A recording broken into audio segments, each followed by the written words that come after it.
Amine hatun eder ki çubağa, kim vücude gene ol hayrul enam. Susadım gayet hararet. Değerli Müslüman, ayakta dinleyelim. Sundular bir can olusu şerbeti. Bu kısımda inşallah ayağa kalkalım.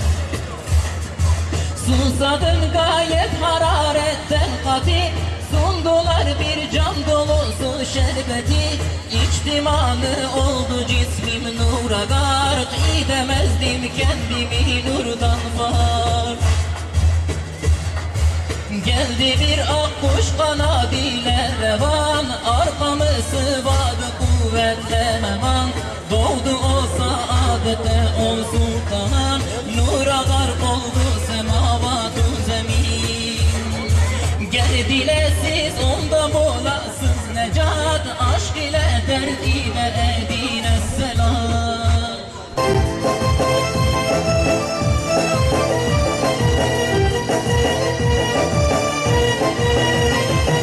Kalmadan bile erkin sevdası yüreğimde. Kan gibidir içimde, dolaşır her yerinde.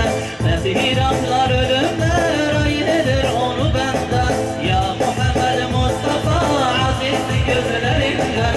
Ey ya Ahmet Muhammed Şafi alem alem. Rıdı nuru bereket ey yeşuru şefet. Ey Ahmet ya Muhammed Şafi alem alem. Rıdı nuru bereket ey yeşuru şefet. Ya Subhanu ya Allah, ya Emanu ya Allah, ya Burhanu ya Allah, ya Sultanu ya Allah, ya Rabbes semavati vel ardi ya zel celali vel ikram.